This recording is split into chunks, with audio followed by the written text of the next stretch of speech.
बिस्मिल्लाहिर्रहमानिर्रहीम। आज हम सीपेक के बारे में डिस्कस करेंगे। आज के वीडियो में हम सीपेक की बेसिक डिटेल्स आपको बताएंगे। ठीक, सीपेक के प्लान के बारे में आपको इन्फॉर्मेशन देंगे, उसकी इम्प्लीमेंटेशन कैसे होगी और इन्वेस्टमेंट कहाँ कहाँ पे और कौन कौन से सेक्टर्स में की जाएगी। बाकी आने वीडियोस में हम सीपेक के जो चाइना के लिए बेनिफिट्स कौन से हैं, पाकिस्तान के लिए कौन सी अपॉर्चुनिटीज़ हैं और पाकिस्तान के लिए कौन से चैलेंजेस हैं। अगर इस पिक्चर को आप देखें कि सीपेक के थ्रू 65% जो इन्वेस्टमेंट की जा रही है वो एनर्जी सेक्टर में की जा रही है। पाकिस्तान एनर्जी क्राइसिस को फेस कर रहा था, उसकी वजह से इंडस्ट्रीज़ जो हैं तबाह हो रही थी, पाकिस्तान की इकोनॉमी डाउन हो रही थी और आप सबको पता है कि एनर्जी की कितनी लोड शेडिंग होती है।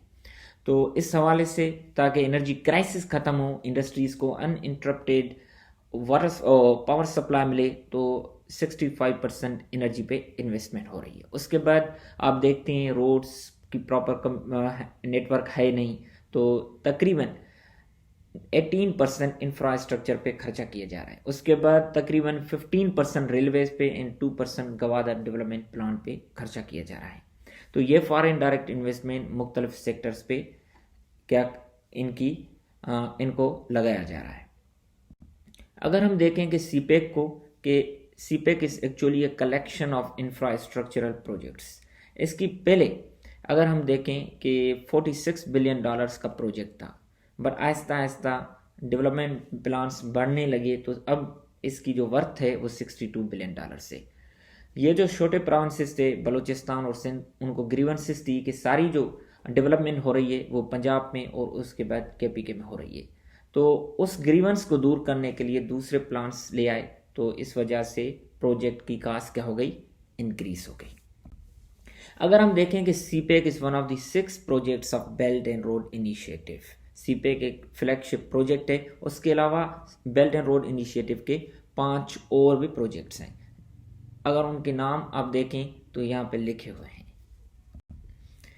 सीपेक का पर्पस क्या है? अगर हम पाकिस्तान के पर्सपेक्टिव में देखें तो वो ये है कि पाकिस्तान का इंफ्रास्ट्रक्चरल डेवलपमेंट होगा, पाकिस्तान की इकोनॉमी आगे जाएगी, पाकिस्तान के लिए विन विन सिचुएशन है। ठीक है, चाइना भी यही कहता है कि हम पाकिस्तान को फ़ायदा देंगे, डेवलपिंग कंट्रीज़ को कनेक्ट करेंगे, पर एक्चुअली अगर हम रियलिस्ट पर्सपेक्टिव देखें, और विंस्टन चर्चिल ने जो बात की थी कि there are no constant friends, no constant enemies, but constant interests, तो यही बात है। बिल्कुल चाइना अपने मफाद के लिए इन्वेस्टमेंट कर रहा है। ठीक है, उसके डिफरेंट पॉलिसीज़ हैं, इंडियन ओशन को इंसर्कल करना, string of the pearls policy, और दूसरे उनके मकासद हैं। इसी तरह पाकिस्तान के अपने मकासद हैं, क्योंकि अगर हम रियलिस्ट पर्सपेक्टिव देंगे तो national interest is always the guiding principle of state behaviour. Investment का अगर हम मेथड देखें तो कंस्ट्रक्शन इंडस्ट्रीज में लगाया जा रहा है पैसा, इकोनॉमिक जोन्स में लगाया जा रहा है, एनर्जी प्रोजेक्ट्स और दूसरे सेक्टर्स में वहाँ पे पैसा लगाया जा रहा है। अगर हम प्रोजेक्ट का प्लान देखें तो प्रोजेक्ट के प्लान को 4 हिस्सों में बांट दिया गया है। सबसे पहले 2015 से 2019 तक अर्ली हार्वेस्ट प्लान है। उसके बाद 2019 से 2022 तक शॉर्ट टर्म प्रोजेक्ट्स हैं। उसके बाद 2022 से 2025 तक मीडियम टर्म प्लान है। उसके बाद 2025 से 2030 तक लॉन्ग टर्म प्लान है। अर्ली हार्वेस्ट में क्या होगा, ये जो एनर्जी रिलेटेड प्रोजेक्ट्स हैं जिस पे $33 बिलियन की इन्वेस्टमेंट की जा रही है, इससे हमें फ़ायदा क्या होगा, 70,000 ऑलमोस्ट, अगर हम स्पेसिफिक बात करें तो 17,045 मेगावाट एनर्जी हमें 2019 तक मिलनी थी। ठीक है, 2018 में हमें 10,400 मेगावाट और उसके बाद बाकी 6,600 मेगावाट हमें 2019 तक मिलने थे। इससे हमें फ़ायदा क्या होगा कि हमारी इकोनॉमी आगे जाएगी। बाकी 2.5 बिलियंस जो हैं, हम ये जो गवादर से नवाबशाह तक जो पाइपलाइन बिछाई गई है ताकि हम ईरान से गैस हासिल कर सकें। उसके अलावा सोलर पार्क जो एक बहुत बड़ा प्रोजेक्ट है, कायदे आज़म सोलर पार्क, वहाँ से भी हम क्या करेंगे, एनर्जी प्रोड्यूस करेंगे। शॉर्ट टर्म प्लान में क्या होगा कि ये 2019 से 2022 तक है, इसमें रोड्स बनाए जाएंगे, गवादर डेवलपमेंट होगी, ऑप्टिक फाइबर नेटवर्क, ये जो पंजाब से रावलपिंडी तक है। ठीक है, और उसके अलावा hydel and coal mining projects होंगे। मीडियम टर्म प्लान में अगर हम देखें 2022 से 2025 तक, इसमें रेलवे की कंस्ट्रक्शन होगी। ठीक है, उनको रिवैम्प किया जाएगा और आहिस्ता आहिस्ता इंडस्ट्रियल जोन्स बनाए जाएंगे। लॉन्ग टर्म प्लान जो 2025 से 2030 तक है, अगर हम उनमें देखें तो एग्रीकल्चर के मॉडर्नाइजेशन प्रोजेक्ट्स होंगे, टूरिज्म रिलेटेड प्रोजेक्ट्स होंगे, बाकी जो बच्चे कुछ प्रोजेक्ट्स होंगे उनको भी इस टेन्योर में पूरा किया जाएगा।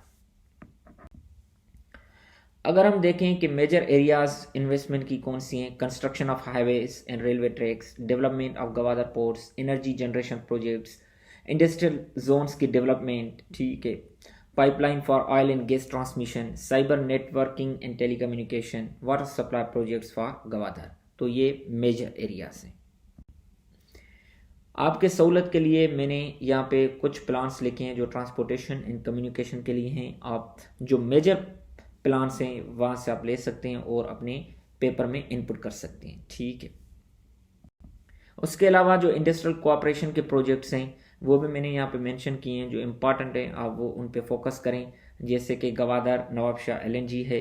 उसके अलावा ये जो है लाहौर ऑरेंज लाइन मेट्रो, ये बहुत मशहूर है, सबको पता है। फाइबर ऑप्टिक की जो रावलपिंडी टू कंजराप है, कुछ आप क्या करें वो याद कर लें ताकि आप पेपर में मेंशन कर सकें। उसके अलावा Gwadar port and peripheral projects अगर हम देखें तो आपको वो भी अपने जहन में रखने, ठीक है।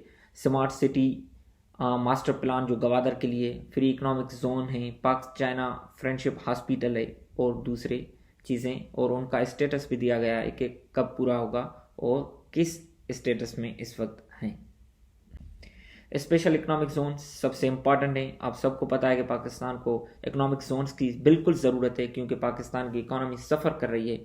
एक हमें सिर्फ पेट्रोल पंप खोलना होता है तो 20 से ज़्यादा जगहों से हमें सिग्नेचर्स और परमिशन लेनी होती है। तो स्पेशल इकोनॉमिक जोन्स क्या करते हैं, हमें हेल्प करते हैं इस रेड टेपिज्म से जान छुड़ाने के लिए, और अनइंटरप्टेड पावर सप्लाई देते हैं, ठीक है, दूसरी सर्विसेज देते हैं। तो आप देखें कि कहाँ कहाँ पे इकोनॉमिक जोन से, सिंध में अगर आप देखें तो दावेजी पे है, पोर्ट कासिम पे है और दूसरी जगहों पे है। तो आप देख सकते हैं कि इकोनॉमिक जोन्स कहाँ कहाँ पे बनाए जा रहे हैं। यहाँ पे अगर आप सीपेक के रूट्स देखें तो सबसे पहले अगर आप ये देखें तो ये जो रूट है वेस्टर्न रूट है, ठीक है, ये सेंट्रल रूट है और ये ईस्टर्न रूट है। तो आप देख सकते हैं सिंध में ईस्टर्न रूट और वेस्टर्न रूट थोड़ा टच कर रहा है। तो अगर आप मेरे सर को देखेंगे तो ये नॉर्थ है, तो ये ईस्टर्न, ठीक है, और ये वेस्टर्न हो जाएगा और नीचे साउथ हो जाएगा। तो आपको अंदाजा हो जाएगा कि ऊपर वाला वेस्टर्न है और नीचे वाला ईस्टर्न और बीच वाला सेंट्रल प्रोजेक्ट है। अगर आप ये देखें कि रेलवे नेटवर्क का कौन सा है तो पूरी डिटेल दी गई है कि कहाँ पे न्यू रेलवे की लाइन बिछाई जाएगी, कहाँ पे उसको रिवैम्प किया जाएगा और किस किस जगह पे रेलवे का प्रोजेक्ट कैसे इम्प्लीमेंट किया जाएगा। अगर आपको इस पे कोई क्वेश्चन है तो आप कमेंट बॉक्स में इनपुट करें, और आपको कोई और वीडियोस पे कोई आपको लगता है कि इम्पॉर्टेंट टॉपिक है उस पर बनाना चाहिए तो आप कमेंट बॉक्स में इनपुट कर सकते हैं, ठीक है। तब तक के लिए अल्लाह हाफिज़, टेक केयर।